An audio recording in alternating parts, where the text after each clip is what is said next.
Sudah 9 tahun sejak Undang-Undang Anti Hukuman Fisik disahkan, menurut aturan itu, tidak ada guru yang boleh memberi hukuman fisik atau menyentuh murid, sehingga banyak guru terjebak dalam kebingungan dan masalah.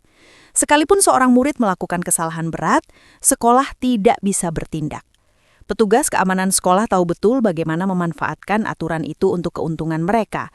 Ketika seorang murid akhirnya membunuh gurunya, berita itu mengguncang seluruh negeri dan menumbuhkan ketakutan bahwa sistem pendidikan negara akan runtuh. Kementerian Pendidikan lalu memanfaatkan media untuk mengangkat isu ini dan mendorong lahirnya Undang-Undang Perlindungan Guru. Tetapi upaya itu nyaris tak mengubah sikap polisi. Berita dan permintaan agar tidak terjadi lagi tampak tidak berarti bagi mereka. Pada suatu hari, Kim melihat seorang pria duduk di atap mengawasi seluruh lingkungan sekolah. Pria itu turun dan mendekati Kim, memperkenalkan diri sebagai guru baru yang baru saja datang, lalu meminta Kim mengantarnya ke ruang guru. Mereka berjalan menuju kantor guru ketika dari arah depan muncul seorang pengganggu yang menendang Kim dan mulai memukulinya tanpa alasan. Guru baru itu langsung masuk, menerikam rambut pengganggu dan menamparnya hingga tubuhnya menghantam dinding. Pengganggu bertanya siapa pria itu. Kim meneriakkan bahwa dia adalah guru. Pengganggu mengejek menyatakan bahwa karena pria itu guru, ia boleh memukul dan bahkan mengancam akan menyebarkan rekaman supaya reputasi pria itu hancur dan pekerjaannya hilang. Guru baru itu justru memulai serangkaian pukulan, memberi balasan atas provokasi itu. Beberapa murid berbisik memuji gaya bertarung guru itu, sementara yang lain merekam dengan ponsel. Seorang pengganggu lain berlari untuk memukul, tetapi guru baru menendang kaki pelaku hingga jatuh, lalu menahan lehernya dan menyekapnya di kusen pintu kelas. Guru itu mengeluarkan sebatang tongkat dan bercerita tentang masa sekolahnya. Ketika dulu dia dipukul, murid harus mengucapkan terima kasih kepada guru. Dengan itu dia menghantam tas pengganggu menggunakan tongkat dan semua murid tercengang. Wakil kepala sekolah datang menuntut tahu siapa pria itu dan siapa yang memberi hak kepada siapapun untuk memukul murid di sekolah. Halo teman yang suka diceritain oleh Blik Ketut, disclaimer dulu ya. Hak cipta seluruhnya dimiliki oleh kreator dan penerbit resmi. Silakan baca versi lengkapnya melalui situs web resmi untuk mendukung karya asli mereka. Terima kasih dan selamat menonton. Guru baru menjawab bahwa dia dikirim ke sekolah itu hari itu juga. Setelah diminta menunjukkan identitas, dia mengeluarkan kartu dari sakunya. Nama yang tertera adalah Baji. Terungkap bahwa ia adalah tokoh utama dari cerita ini. Seorang warden dari Teacher Red Protection Agency atau yang biasa kita singkat dengan TRPA, sebuah lembaga yang dibentuk Kementerian Pendidikan setelah kematian guru 2 tahun lalu. TRPA digambarkan memberi bimbingan khusus ke sekolah-sekolah yang rawan perundungan atau di mana guru membayar polisi untuk menutup kasus bunuh diri. Metode pendidikan TRPA digambarkan tanpa batas. Mereka mampu melakukan apapun atas otoritas pemerintah dan Baji menyatakan bahwa mulai hari itu dia akan memberi sekolah ini pendidikan yang sebenarnya. Adegan berakhir ketika kepala sekolah, wakil kepala, dan Baji diperlihatkan berkumpul di ruang kantor. Wakil kepala sekolah mencoba menjelaskan bahwa sekolah mereka bebas dari kekerasan dan perundungan. Mereka menegaskan tidak pernah terjadi masalah di sana. Bahkan mencoba menyuap Baji agar urusan cepat selesai. Baji hanya menatap dingin menolak uang itu lalu bertanya tentang kelas tempat Daesung belajar, murid yang beberapa waktu lalu ditemukan bunuh diri. Kamera beralih ke sebuah ruang kelas. Seorang pengganggu memaksa temannya menenggak alkohol. Sementara murid lain menonton dengan gugup, tawa dan rasa takut bercampur di udara. Pintu kelas terbuka dan Baji masuk. Ia memperkenalkan diri sebagai guru pengganti. Tapi tidak ada yang benar-benar peduli. Suasana tetap riuh. Baji memutuskan mengambil daftar hadir. Saat nama Daesung disebut, seorang murid menjawab pelan bahwa anak itu sudah meninggal. Baji hanya mengangguk dan melanjutkan panggilan tanpa ekspresi. Beberapa nama kemudian ia memanggil Park, tidak ada jawaban. Ia menghampiri dan melihat wajah Park merah serta pandangan matanya kabur. Bau alkohol menyeruak. Bas menunduk sedikit lalu bertanya apakah anak itu sakit. Dari belakang seorang pengganggu bersuara lantang mengatakan bahwa Park sendiri yang meneguk minuman itu sejak datang ke kelas. Sebelum suara itu sempat berhenti, Baji sudah berdiri di hadapannya, mencium udara di sekitar wajah anak itu. Ia berkata pelan bahwa bau alkohol juga datang dari mulut si pengganggu. Bocah itu tergagap, mencoba beralasan bahwa mungkin karena duduk di sebelah park. Baji menatapnya tajam dan menjelaskan bahwa ia tahu perbedaan bau alkohol yang diminum dengan yang hanya tumpah di baju. Ia menyimpulkan bahwa anak itu memaksa Park minum agar kesalahan jatuh padanya. Wajah si pengganggu berubah merah padam. Ia berteriak dan mengancam akan memukul. Baji menahan tawa dingin dan menyebut nama Daesung, murid yang dulu mati di tangan mereka. Itu cukup membuat ruangan membeku. Pengganggu membantah dengan panik. Tapi Baji sudah lebih dulu menarik mulutnya dan melemparkannya ke dinding. Baji kemudian menatap seluruh kelas dan bertanya siapa ketua kelas. Seorang murid berdiri dengan ragu mengaku sebagai monitor. Baji menyuruhnya membawa Park ke ruang perawatan. Setelah itu, ia menatap seluruh siswa dan berbicara keras. Ia menyebut 3 penyakit yang merusak sekolah itu. Murid yang tak menghormati guru, kebiasaan mempermalukan yang lemah, dan kesenangan palsu yang menandakan semua sudah terbiasa dengan kekerasan. Saat ia masih berbicara, penggandu yang tadi dipukul berlari lagi hendak menyerang. Baji menangkis dengan cepat dan menghantam kepala anak itu menggunakan buku presensi hingga jatuh tersungkur. Kelas terdiam. Baji memperkenalkan diri. Namanya Baji, warden dari Cicera Protection Agency di bawah perintah langsung Kementerian Pendidikan. Ia berkata bahwa sekolah ini adalah kasus pertama TRPA dan semua yang hadir hari itu seharusnya menganggap diri mereka beruntung karena akhirnya ada yang datang mengajarkan arti pendidikan yang sesungguhnya. Ia memerintahkan semua berdiri, tapi dari belakang seorang murid mentertawakan dan menyuruh teman-temannya untuk duduk saja. Anak itu menatap Baji dengan senyum menghina, mengatakan bahwa orang-orang di sekolah lebih menghormati dirinya dibanding siapapun yang baru datang. Baji membaca namanya di daftar, Ryu Junhang. Ia menatap tajam dan memintanya maju.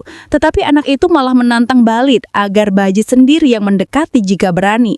Suasana meregang. Baji berjalan pelan menuju meja Ryu. Namun langkahnya terhenti sejenak saat menyadari kepala sekolah dan wakilnya sedang mengintip dari luar jendela. Ia melangkah melanjutkan. Namun bukannya menghampiri Ryu, ia langsung keluar kelas dan menuju 2 orang itu. Mereka tersentak ketika Baji menanyakan apa yang sedang mereka lakukan di sana. Kepala sekolah buru-buru menjelaskan bahwa murid yang baru saja dilewatinya adalah anak dari seorang politikus berpengaruh sekaligus keponakan dari Menteri Pendidikan itu sendiri. Tiba-tiba Ryu melangkah melewati mereka tanpa rasa takut. Wajahnya tenang seperti tak terjadi apa-apa. Baji menatap punggung anak itu lalu menoleh ke kepala sekolah dan mengucapkan terima kasih karena telah menjelaskan segalanya. Namun sebelum pergi, ia menepuk keras wajah Ryu hingga anak itu terhuyung. Ia berkata bahwa ketakutan para guru terhadap murid-murid seperti inilah yang membuat rasa hormat di sekolah menghilang. Dengan satu gerakan cepat, ia membanting Ryu ke lantai, lalu meninggalkan tempat itu dalam amarah. Saat melangkah keluar, ia memerintahkan agar dalam 30 menit seluruh guru berkumpul di ruang olahraga. Tidak ada seorang pun yang memberani membantah. Singkat cerita, di ruang olahraga, semua guru sudah berdiri menunggu. Baji memperkenalkan dirinya kembali dan menjelaskan bahwa selama 2 hari di sekolah itu, ia telah melihat banyak masalah yang tak bisa ia atasi sendirian. Ia mengatakan membutuhkan kerjasama semua guru. Namun sebelum itu, ia membuka lemari besar di sudut ruangan dan menunjukkan isinya. Tongkat, pemukul bisbol, dan berbagai alat lain yang tampak seperti pelengkapan disiplin. Ia menyatakan bahwa mulai hari itu para guru memiliki otoritas yang sama dengannya untuk menegakkan ketertiban. Ia menegaskan tidak ada yang perlu takut karena segala tanggung jawab akan ia tanggung sendiri. Satu persatu guru mengambil alat dari lemari dengan ekspresi tenggang namun semangat. Tidak lama kemudian suasana sekolah berubah. Beberapa guru tampak menjeret para para pengganggu ke gedung dan mulai memukul mereka dengan kejam. Suara benturan dan jeritan bergema di koridor. Tapi tidak semua murid takut. Seorang murid laki-laki berani menantang seorang guru perempuan dengan ancaman kasar. Tepat saat itu, Baji muncul di belakangnya. Ia menarik anak nakal itu dan mengatakan ingin memberinya nasihat tentang masa depannya. Ia membawanya ke ruangan gelap di ujung lorong. Tidak ada yang tahu pasti apa yang terjadi di dalam sana. Tetapi ketika murid itu keluar, wajahnya pucat dan matanya menunduk. Ia berjalan mendekati guru perempuan tadi dan memohon maaf dengan suara bergetar. Sementara itu di atas sekolah, sekelompok murid tengah berkumpul. Salah satu pengganggu bertanya pada Ryu, apakah ia tidak akan melakukan apapun untuk menyingkirkan warden sialan itu, mengingat ayahnya seorang politisi. Ryu menjawab dengan nada lelah bahwa ia sudah mencoba berbicara dengan manajer ayahnya. Namun diberitahu bahwa sekolah mereka termasuk dalam proyek percobaan pertama sistem baru Kementerian Pendidikan. Undang-undang yang melindungi para guru itu disahkan 2 tahun lalu oleh partai berkuasa, dan ayahnya tidak memiliki posisi cukup untuk mencampuri urusan tersebut. Di taman sekolah, Kim duduk bersama Baji di bangku pancang. Baja menanyakan bagaimana keadaan sekolah sekarang dan apakah Kim masih mengalami perundungan. Kim tersenyum kecil dan menjawab bahwa segalanya jauh lebih tenang. Namun ia yakin semua itu hanya sementara, karena ketika Baji pergi, keadaan akan kembali seperti semula. Baji hanya diam mendengarkan. Percakapan mereka terhenti ketika seorang murid muncul dengan wajah lebam dan tubuh penuh luka. Ia meminta bantuan, mengatakan tak sanggup lagi menahannya. Baji menyuruhnya ikut ke kantor untuk menceritakan semuanya dengan tenang. Namun baru beberapa langkah berjalan, murid itu langsung mengeluarkan pisau dari saku dan menusuknya ke perut Baji. Waktu yang seakan berhenti, rasa sakit tajam menghantam tubuh Baji. Lalu kilasan 10 menit 15 ingatan muncul di benak pemuda itu. Ia teringat percakapan Ryung dengan ekspresi licik menyusun rencana bahwa cara kecil takkan cukup untuk menyingkirkan warden itu. Mereka merencanakan skenario seorang murid yang tak sanggup menerima hukuman dari guru lalu menusuknya karena emosi. Kembali ke kenyataan, Baji menatap luka di perutnya. Pisau itu tidak menembus terlalu dalam. Ia memutar pergelangan tangan anak itu, merebut pisaunya dan mengeluarkannya dari tubuhnya sendiri. Ia berkata dengan tenang bahwa untung luka itu tidak fatal, lalu memerintahkan Banggu untuk mengikutinya ke ruang konseling. Di ruang itu, Baji menutup pintu, menatap cermin besar di dinding, dan menyuruh Banggu melihat bayangannya sendiri. Ia membuka kemejanya perlahan, menampakkan luka di perut, lalu mulai menjahitnya dengan tenang tanpa mengalihkan pandangan dari murid itu. Setelah beberapa jahitan, ia menatap Banggu dan bertanya siapa yang menyuruhnya melakukan penusukan itu dan apakah ia benar-benar tahu apa yang sedang ia lakukan. Banggu berteriak putus asa, bersikeras bahwa tidak ada seorang pun yang menyuruhnya untuk menyerang. Ia mengaku melakukannya untuk dirinya sendiri. Baji menancapkan pisau di dekat tangannya, menatap tajam sambil memperingatkan bahwa serangan terhadap guru bisa membuatnya dipenjara atas tuduhan percobaan pembunuhan. Wajah Banggu memucat, suaranya bergetar saat menjelaskan bahwa orang-orang yang terlibat sangat berbahaya. Ia takut mereka akan membunuhnya jika ia menyebut nama siapapun. Baji menetapnya lama sebelum akhirnya membiarkannya pergi, menyimpulkan bahwa anak-anak seperti dia tidak akan berubah meski diberi kesempatan. Menurutnya, bahkan ketika seseorang mencoba menolong, mereka tetap akan menolak tangan yang diulurkan. Banggu terdiam, lalu dengan suara rendah mengatakan bahwa ia tidak bisa berbicara karena nyawanya sendiri terancam. Ia kemudian mulai menceritakan tentang Daesung, seorang murid yang sangat berbeda. Daesung dikenal ramah, pintar, dan disukai banyak orang. Sementara Ryung bergaul dengan siswa senior dan gemar membuli murid yang lebih muda. Keduanya berada di kelas yang sama, namun tak pernah berurusan satu sama lain. Hingga suatu hari, guru menegur Ryung karena perilakunya yang kasar di kelas. Teguran itu membuat Ryung marah besar. Ia menantang sang guru, memperingatkan agar tidak ikut campur, dan mengancam akan meminta bantuan asisten ayahnya untuk memecat guru tersebut. Ketika ia hendak memukul, Daesung spontan maju dan memukulnya hingga terjatuh. Sejak hari itu, hidup Daesung berubah menjadi mimpi buruk. Para pengawas dan siswa lain mulai memperlakukannya seperti sampah. Ia dikucilkan di kelas dan setiap hari menerima kekerasan fisik. Ryung menggunakan pengaruh ayahnya untuk membuat ayah Daesung kehilangan pekerjaan. Daesung hidup dalam tekanan dan penghinaan terus-menerus sampai akhirnya bertanya pada Ryung, mengapa ia terus menyiksanya meski sudah menghancurkan segalanya. Ryung menjawab dingin bahwa ia tidak akan berhenti sampai Daesung mati. Beberapa hari kemudian Daesung bunuh diri. Tidak ada tindakan yang diambil. Guru-guru diam, polisi pun tak berbuat apa-apa. Dan Ryu dengan cepat mengambil posisi sebagai pemimpin para pembuli di sekolah. Banggu mengatakan bahwa ia yakin nasibnya akan berakhir seperti Daesung. Ucapannya itu membuat Bagi terdiam.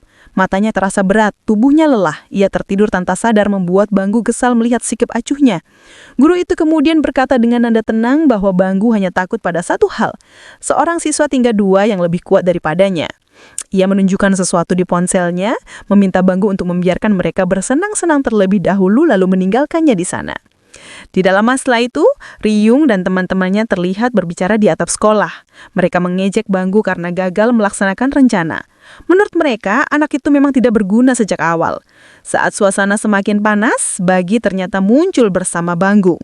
Ia menyapa kelompok itu dengan tenang, mengamati tempat itu yang memang sering mereka gunakan untuk bersantai. Salah satu dari mereka langsung mengancam Banggu, memperingatkan bahwa ia akan berakhir seperti Daesung jika berpihak pada guru itu. Bagi mendekat dan berbisik pada Banggu agar melakukan seperti apa yang telah diajarkan. Banggu mengangguk, lalu dengan satu pukulan telak menjatuhkan Ryu. Teman-teman Ryu segera bergerak menyerang, namun Baji mendorong mereka menjauh. Ia memuji kekuatan pukulan Banggu dengan dada ringan, membuat Ryu menatapnya penuh amarah. Ryu berteriak bahwa Banggu akan mati seperti anjing karena berani melawannya. Namun Banggu justru menatapnya tenang dan meminta Ryu melihat berita di ponsel. Di layar tertulis bahwa ayah Ryu baru saja ditangkap atas tuduhan korupsi. Ryu membeku, wajahnya kehilangan warna. Salah satu temannya memandangnya dengan marah, menuntut penjelasan. Dalam keheningan itu, bayangan masa kecil Ryu muncul. Masa ketika ayahnya memukul dan menghinanya tanpa ampun. Pria itu, seorang politikus berpengaruh, selalu memandang rendah anaknya sendiri. Menyebutnya tidak berguna, gagal dalam pelajaran, dan tidak layak menjadi penerus keluarga. Trauma itu menanamkan amarah yang tumbuh bersama kebencian pada semua orang di sekitarnya. Di rumah, ayah Ryu merasa malu dalam hati. Tapi di luar pintu gerbang sekolah, semua memperlakukan Ryu bagaikan raja. Orang takut padanya. Perintahnya diikuti tanpa protes. Kekuasaan itu muncul dari posisi ayahnya, dan karena itu tak seorang pun berani menentangnya.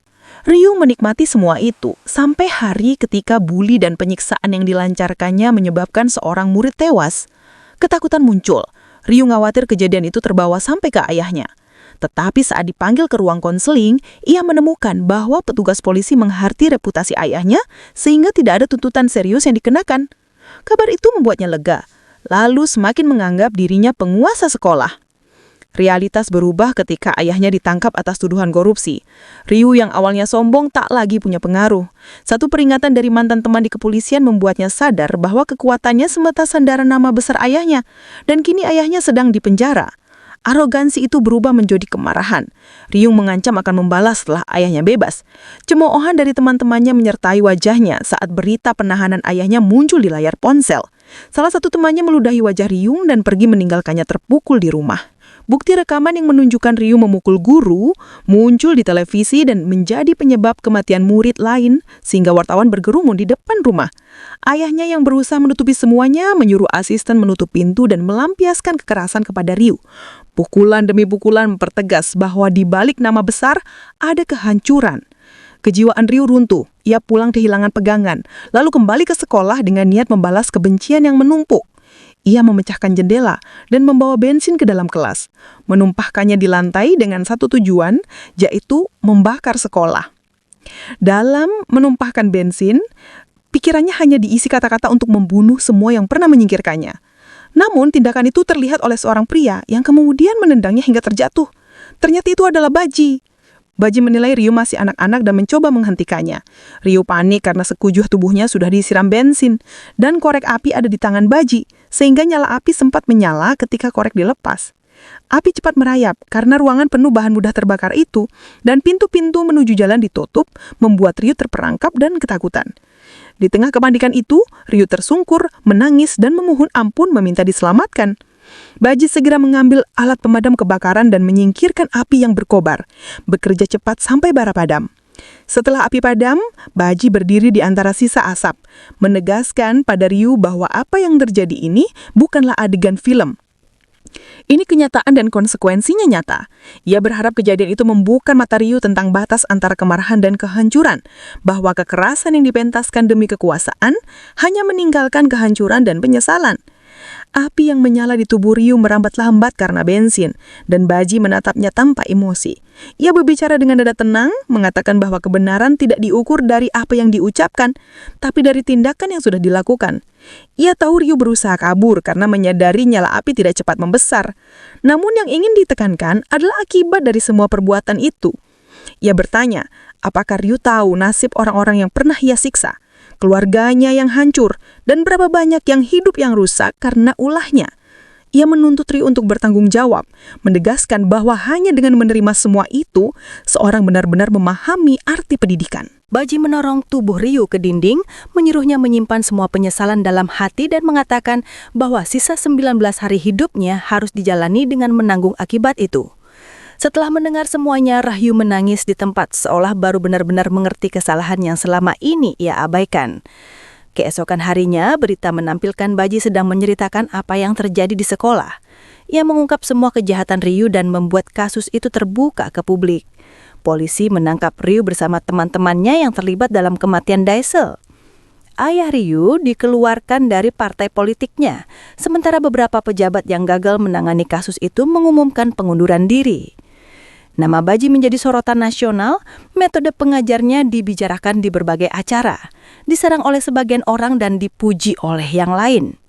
Kim menonton berita itu dengan pikiran penuh tanya, membayangkan bagaimana keadaan Baji sekarang. Di sisi lain, seorang wanita tengah menyiapkan sesi wawancara untuk seseorang pejabat senior. Ia menjelaskan bahwa di masa krisis pendidikan seperti ini, mereka harus siap menjawab semua pertanyaan agar publik melihat mereka peduli dan kompeten. Namun, pria itu hanya menjawab dengan santai, mengatakan bahwa ia tidak terbiasa datang dengan persiapan. Ia percaya bisa mengatasinya langsung di tempat, karena ia sendiri yang membangun reputasinya. Mobil yang mereka tumpangi tiba-tiba terhenti mendadak. Seorang pria berdiri di depan mobil dan ternyata itu adalah ayah Ryu. Supir menghentikan kendaraan, wanita itu berusaha turun untuk mengatur situasi, tapi sang pejabat menahannya dan berkata bahwa ia akan mengurus semuanya sendiri. Ayah Ryu mendekat menuduhnya telah membuka skandal pribadinya. Pria itu yang kini diketahui bernama Kang membalas dengan nada dingin. Ia mengingatkan bahwa meskipun ayah Ryu sudah kehilangan jabatan, mereka dulu berasal dari partai yang sama. Ia menolak untuk ditakut-takuti oleh orang yang dulu ia kenal. Ayah Ryu mencoba mengingatkan masa lalu mereka, bahwa mereka pernah sekelas, pernah makan siang bersama dan bertanya apa yang sebenarnya kesalahannya. Kang menatapnya lama dan menjawab bahwa ia tahu betul apa yang telah salah. Ia menuduhnya menampilkan diri di televisi sebagai sosok suci, padahal di balik layar ia datang memaki orang lain. Ia menegaskan bahwa masalah sebenarnya bukanlah partai politik, melainkan bagaimana ia gagal mendidik anaknya sendiri. Dari berita berikutnya terungkap bahwa Kang Kimi menjabat sebagai Kepala Menteri Korea. Usianya 69 tahun dan ia memulai karirnya di usia 43 tahun. Ia dikenal tajam dan tidak takut menyerang siapapun secara langsung, gaya yang justru disukai banyak warga. Beberapa hari kemudian, Kang muncul di depan media menyatakan siap menjawab semua pertanyaan. Seorang reporter menanyakan undang-undang yang baru-baru ini disorot kembali. Aturan yang memperbolehkan guru menghukum murid dengan metode apapun, reporter meminta penjelasan apakah hukum itu masih relevan. Kang menatap tajam mereka satu persatu lalu menjawab bahwa undang-undang itu disahkan 2 tahun lalu dan tidak ada yang mempermasalahkannya saat itu. Ia bertanya di mana mereka selama ini ketika ia berusaha memperbaiki sistem sekolah dan memberantas korupsi dengan memberi guru kekuasaan penuh untuk bertindak. Reporter terdiam dan suasana ruangan berubah tegang ketika publik mulai menilai kembali batas antara disiplin dan penyalahgunaan kekuasaan di dunia pendidikan. Reporter menanyakan apakah metode itu bisa disamakan dengan hukuman fisik. Kang berdiri di depan kamera dan menjelaskan bahwa metode yang diperlakukan itu tidak sama, bahwa tujuan mereka adalah menciptakan lingkungan aman bagi murid, bukan kekerasan. Ketika reporter menunjukkan bekas luka beberapa anak dan mengangkat berita bunuh diri beberapa hari sebelumnya, Kang menegaskan bahwa prioritasnya menyelamatkan murid yang masih berjuang belajar, bukan mengulang isu lama. Nada pembelanya berubah jadi perintah. Semua pertanyaan tentang kebijakan ia akan tangani sendiri. Panggilan orang tua dihentikan dan wawancara terkait kebijakan ia akan tolak. Di kuburan, Baji menonton liputan itu dan merasa seolah perang publik sedang dimulai. Ia mengamati cara Kang menangkis kritik dan berpikir banyak hal berubah. Tiba-tiba seorang pria muncul dari belakangnya dan suasana berubah ketika terungkap bahwa Kang ternyata adalah ayah Baji. Pertemuan itu berlangsung canggung. Kang menyegur putranya lalu tanpa formalitas duduk sambil mengambil kue mengomentari harganya yang cukup mahal. Baji membalas dengan menyebut kue itu adalah favoritnya, lalu bertanya tentang konferensi. Ia melihat adanya perlawanan dari reporter dan orang tua. Kang mengaku tak bisa berbuat banyak, hampir letih dan sedih, lalu memperingatkan bahwa orang mati tak pernah menuntut balas, tapi yang hidup bisa melakukan sebaliknya. Suasana berubah muram. Kang terlihat terguncang dan meminta Baji melanjutkan tugasnya. Baji memilih tetap tinggal beberapa saat lagi dan menanyakan tugas berikutnya. Kang menyebut ada permintaan khusus dari kepala sekolah Sumik. Permintaan personal itu menandakan masalah besar, dan Baji berangkat dengan rasa ingin tahu sekaligus waspada. Di sekolah tujuan, pemandangan langsung memberitahu apa masalahnya. Dua geng murid saling berhadapan, meledak satu sama lain dengan hinaan yang merujuk pada pekerjaan hobi dan stereotip kecil. Siapa yang menghina tentang tukang listrik, ejekan tentang Pikachu, sindiran soal bisnis bos mobil. Kedua kelompok segera terjun ke perkelahian seperti anjing, membuat koridor kacau. Baji mengamati sambil tersenyum tipis. Ia menilai bahwa tugasnya adalah menghentikan perang kecil ini. Di setelah keridutan muncul potret masa lalu di salah satu murid. Sejak kecil ia menyukai segalanya yang beroda. Toy truck atau mainan apapun dengan roda. Itu adalah alasan ia memilih sekolah ini karena ada kelas mekanik mobil. Namun di masa kini ia menyesal melihat perkelahian antar geng. Ia merasa salah memilih sekolah dan menyesal masuk jurusan yang semestinya mengajarkannya keterampilan, bukan konflik. Saat perkelahian memuncak, seorang murid dari geng lawan menjatuhkan anak yang biasa mencuci mobil dan menentangnya dengan kasar, mempertanyakan mengapa ia tak ikut berkelahi dan apakah ia akan bergabung dengan mereka. Murid itu maju untuk berkelahi malah babak belur dan terletak menatap langit-langit. Merasa muak dengan semua kekerasan ini, Baji melintas di depannya dan dalam keadaan separah itu, murid tadi merasa seolah sudah pernah melihat sosok Baji sebelumnya. Lantas adegan berpindah ke ruang kepala sekolah. Sang kepala sekolah kaget Baji tiba begitu cepat, padahal ia baru menghubungi pagi tadi. Ada kegelisahan sulit untuk diungkapkan tentang situasi sekolah. Baci mengatakan bahwa ia sudah melihat sendiri antara dua kelas terjadi geng-geng yang menguasai area. Dan sekolah ini adalah salah satu yang paling rusak. Dari situ kita dibawa ke ruang gym tempat geng pencuci mobil berkumpul. Kepala geng memarahi anak buah karena gagal mengalahkan setidaknya satu orang. Bagi mereka, pertarungan awal hanya untuk menentukan hierarki. Lalu dalam minggu-minggu berikutnya, perebutan posisi alpa makin memanas, sampai sistem itu jadi ajang kekerasan harian. Seorang murid yang jadi korban merenungi masa kecilnya. Sejak kecil ia suka segala hal yang beroda, mainan trek atau mobil apapun. Lalu memilih sekolah ini karena ada kelas mekanik mobil. Kini ia menyesal, menyadari semuanya berubah menjadi persaingan dan kekerasan bukanlah pendidikan. Kembali ke lapangan, terungkap bahwa bos pencuci mobil adalah Li Hong, murid dengan nilai terendah di kelas teknik yang berambisi menjadikan kelasnya sebagai alpa. Saat Li memuji seorang murid top agar duduk santai, Jong, anak yang selalu dipinggirkan, ditendang hingga terjatuh dan dipertanyakan keberaniannya di sekolah ini. Baci muncul pada saat itu, menegaskan bahwa sekolah adalah tempat belajar bukan tempat merendahkan orang. lalu memperkenalkan diri sebagai field inspector dari Biro Pendidikan dan pemberi layanan untuk sekolah tersebut. Lee yang mengaku tidak menonton berita langsung menyerang, tapi Baci Im menjatuhkannya dengan satu pukulan, membuat anggota geng Lee terkejut. Baci Im memanggil Yung dan menawarkan bantuan. Di sisi lain, kelompok tukang listrik juga berkumpul dan merencanakan kontra terhadap geng pencuci mobil yang kembali membuat onar.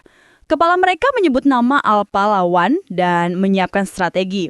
Tiba-tiba ada pengumuman provokatif yang menantang para tukang listrik. Sebuah pesan yang menyatakan akan berburu mereka dan meminta pertemuan di gym. Semua bully segera bergerak menuju gym, disambut Baci Im. Di tengah kerumunan, Baci Im memerintahkan semuanya kembali ke tempat duduk masing-masing dan menetapkan bahwa mulai hari itu para murid jurusan mobil dan tukang listrik akan digabungkan dalam satu kelas bersama dengan Baci Im sebagai pemimpin dan pengawas latihan. Anak itu menolak ikut terlibat dan mencoba mundur. Namun, sang pembuli di hadapannya menantang menanyakan siapa dirinya. Ketika Baji memperkenalkan diri, wajah buli itu langsung berubah. Ia mengenali sosok yang belakangan ramai diperbincangkan di dunia pendidikan. Dengan nada merendahkan, ia memperingatkan Baji bahwa sekolah ini berbeda dan menyarankan agar ia bersiap menghadapi kenyataan. Baji menatapnya datar lalu memukul kakinya dengan tongkat saat ia mencoba pergi. Buli itu berbalik marah memperingatkan agar Baji tidak lupa siapa yang sedang ia hadapi dan menyebut dirinya sebagai singa yang baru dibangunkan. Baji hanya tertawa, menantangnya untuk menunjukkan di mana singa yang ia maksud, lalu mengingatkan Baji bahwa pelajaran pertama termasuk dalam wewenangnya. Bul itu maju sambil mengayunkan tongkat, namun Baji bergerak lebih cepat, menyerang dagunya dan menjatuhkannya ke lantai. Ia menilai bahwa anak itu belum cukup dewasa untuk berkelahi, bahkan belum memahami dasar pertarungan yang benar. Teman-temannya segera mencoba menolong, tapi Lee Hong yang tergeletak tak mampu bangkit. Murid nomor 2 dari geng tukang listrik yang melihatnya langsung marah besar dan mengerahkan seluruh anak buahnya untuk menyerang. Lee Hong yang menyaksikan dari kejauhan, tersenyum tipis merasa seperti melihat dirinya sendiri di 30 menit yang lalu. Baji menghadapi para siswa itu satu persatu. Dalam waktu singkat, mereka tumbang semua. Anak yang menjadi sumber keributan itu mulai ketakutan, bertanya-tanya siapa sebenarnya orang di hadapannya. Gerakannya cepat dan berbahaya. Baji berjalan mendekat, menatap matanya, lalu menanyakan apakah ia tidak berniat melawan. Anak itu gemetar dan menggeleng. Baji mencengkeram leher bajunya, mengangkatnya dan menyebut bahwa sikap seorang pemimpin mencerminkan kelompoknya. Jika ia benar memimpin mereka, maka tindakannya mencerminkan nilai geng itu sendiri. Setelah melemparkannya ke samping, Baji menatap seluruh siswa dan menantang siapapun yang masih ingin melawan untuk melangkah maju. Tidak ada yang bergerak. Ia menegaskan bahwa sekolah bukan tempat perang antar geng, melainkan tempat belajar. Ia lalu membagikan lembar ujian, mengatakan bahwa hasil ujian itu akan menentukan nasib mereka. Yung, murid terpintar di sekolah itu, segera menyadari soal-soal yang diberikan sangat sederhana, setingkat sekolah dasar. Ia menyelesaikan lebih cepat dari siapapun dan menyerahkannya kepada Baji. Ujian itu berakhir dan keesokan harinya, seluruh siswa menjalani hukuman lari mengelilingi lapangan bagi mereka yang mendapat nilai di bawah 60. Pemimpin geng yang sempat menentang Baji ternyata berhasil lulus. Setelah 20 putaran, semua siswa melapor kepada pemimpin lapangan Yung yang mendapat nilai sempurna 100. Berdasarkan sistem baru, peringkat mereka ditentukan dari nilai tertinggi, dan yang memiliki nilai tertinggi akan menjadi raja. Sebagai pemimpin sementara, Yung memerintahkan 10 putaran tambahan bagi mereka yang nilainya rendah. Sementara itu, di sisi lain sekolah, seorang bully lain sedang duduk di atas tubuh murid yang baru saja dikalahkannya. Ponselnya berdering, itu panggilan dari Hong, pemimpin geng tukang listrik. Bully itu menjawab dengan nada kesal, menjelaskan bahwa ia ditangguhkan selama 2 minggu karena membawa senjata ke sekolah. Ia bertanya bagaimana keadaan di sisi Hong. Apakah ia sudah berhasil mendominasi sekolah? Hong menjelaskan bahwa hari itu datang seorang guru baru yang menghentikan semua pertarungan dan memaksa para geng berbaur. Kabar itu membuat si bully marah besar. Ia mempertanyakan apa yang dilakukan pihak berlindungan pendidikan dengan membiarkan hal semacam itu.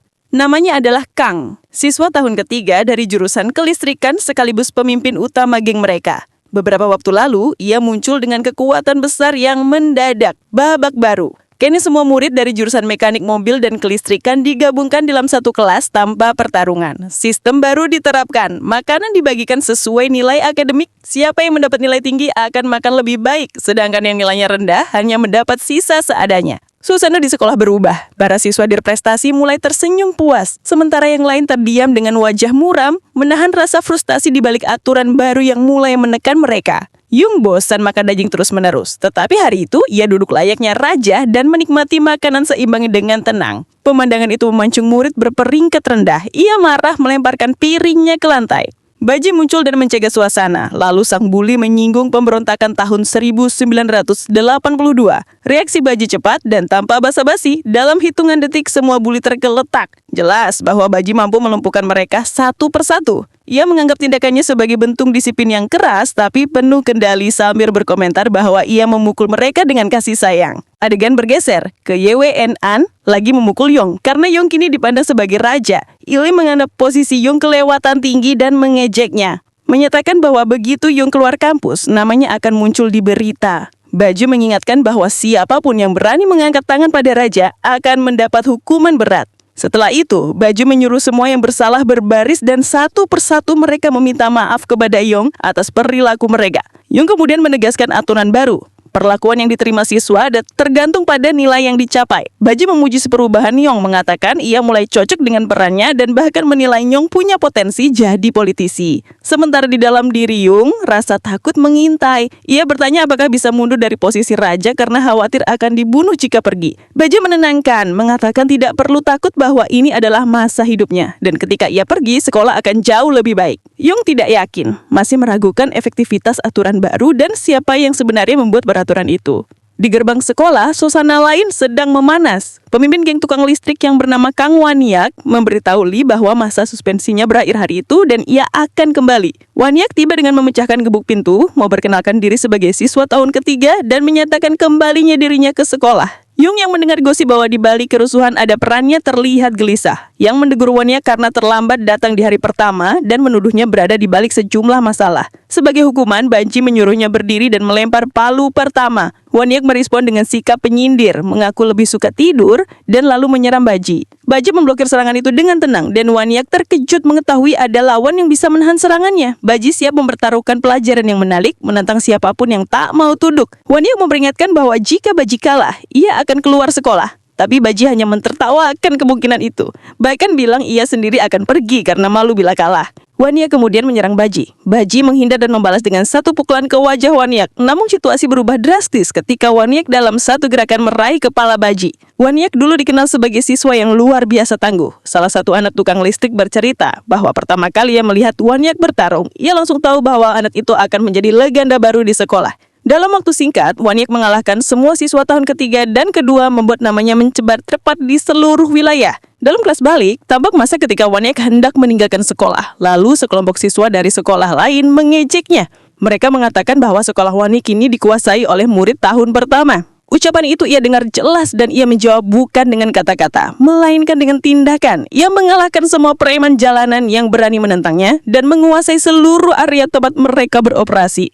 8 tahun lalu, sekolah itu masih bernama Gan High School dan sekarang seorang senior bernama Jiang dikenal menguasainya. Banyak yang percaya tidak ada yang bisa melampaui Jiang. Tapi sejak melihat kemampuan Waniak, beberapa murid mulai yakin bahwa Waniak akan melewatinya. Tidak lama setelah itu, Waniak mengalahkan murid-murid di sekolah guru kementerian, sesuatu yang bahkan Jiang tak pernah lakukan. Kini kembali ke masa sekarang, Baji masih terbaring tak sadarkan diri di lantai. Lee memandangi tubuhnya sambil melontarkan ejekan sinis pada Hong, seolah ingin menantang apa yang akan terjadi selanjutnya. Waniak mendekat, menghantam Lee hingga terpelintir ke belakang, lalu mendekap leher salah satu temannya sendiri. Ia marah menuduh mereka terlalu lemah dan mempertanyakan apakah mereka menganggap dirinya bahan lelucon. Ia heran bagaimana bisa sekelompok orang yang mengaku kuat dikendalikan begitu saja oleh seorang guru. Ia kemudian meninju temannya itu dan menyuruh semua orang bersiap untuk turun ke jalan. Ia ingin mereka bertarung di wilayah luar sekolah di tempat yang keras dan nyata. Waniak mengingatkan bahwa 2 tahun lalu ia sudah menaklukkan semua musuh di sana.